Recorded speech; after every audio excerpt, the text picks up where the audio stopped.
자, 경선 이후에 김종인 전 국민의힘 비상대책위원회의 등판 그리고 그 역할에도 관심이 쏠리고 있습니다. 김 전 비대위원장은 국민의힘 경선 결과를 두고 윤석열 후보의 승리 예측에 무게를 더 싣기도 했습니다.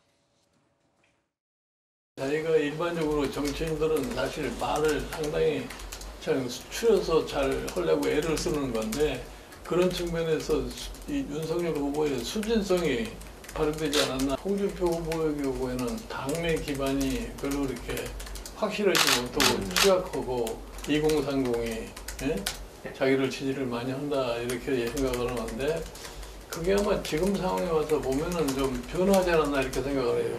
지금 일반 국민들이 생각하기에 내년도 대통령 선거는 이재명 대 윤석열이라 하는 것이 지배적인 그런 여론이기 때문에.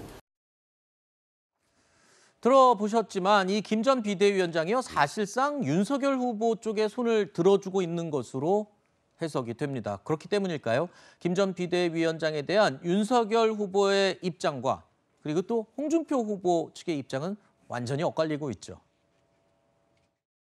우리가 이제 당 정식 후보가 되기 때문에 뭐 이제 김종인 전 대표라든지 이준석 현 대표 중심으로 캠프를 재구성해야 된다는 제 개인적인 생각이 있습니다. 사실상 정권을 맡기는 이런 방식으로 캠프를 구성해야 된다. 악연이 과거에 이제 우리 홍 후보하고 좀 있지 않았습니까? 여러 가지 면에서 본인의 어떤 역할이 윤 후보 쪽을 지지를 해야 그분이 되셔야 역할이 더 많다라고 생각하시는 것 같고 네. 또 실제로 윤 후보는 뭐 의존은 많이 하고 계시죠.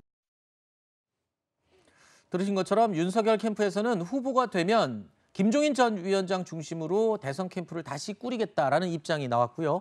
홍준표 후보 캠프에서는 김종인 전 위원장이 윤 후보의 멘토로 움직이고 있다는 취지의 주장이 나온 겁니다. 자, 오늘 누가 후보가 되느냐에 따라서 내년 대선에서 김 전 비대위원장의 역할이 크게 달라질 수도 있다라는 예측을 할 수가 있는데 사실 김종인 비대위원장이 그런 얘기를 했어요.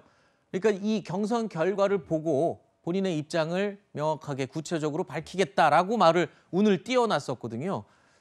어떻게 보십니까? 그러니까 뭐 지금 말씀하신 것처럼 홍준표 후보하고는 사실 사이가 안 좋아요. 홍준표 후보가 사실 입당하려고 했을 때도 입당도 상당히 반대를 했었고 그랬죠. 예전부터 이제 본인이 검사할 때 또 수사도 했고 여러 가지 문제가 있었거든요. 그러다 보니까 이 홍준표 후보보다는 윤석열 후보를 지지하시는 게 맞는 것 같고 또 그 부분에 있어서는 윤석열 후보가 만약에 후보가 되면 적극적으로 들어오셔서 당내 선거 과정에 역할을 하실 거라고 저는 봐요. 또 네. 본인이 선거에 여러 번 참여해서 그 선거마다 대부분 좋은 결과를 냈잖아요. 네. 그런 차원에서 본다면 윤 후보 입장에서도 김종인 비대위원장을 전 비대위원장을 모셔오는 건 당연한 수준이라고 보여지고요. 그래서 아마 당의 중요한 그러니까 선거 과정에 중요한 역할을 하실 가능성이 있다고 보고 다만 홍준표 후보가 되면 약간 거리를 두지 않겠나 하는 게 일반적인 관측입니다. 정치권에 있는 분들이 김종인 비대위원장의 예측은 상당히 예리하고 정확하다. 거의 예언 수준이다 막 얘기를 하는데 글쎄요. 이게 이번에도 또 맞출 수 있을지 궁금하네요.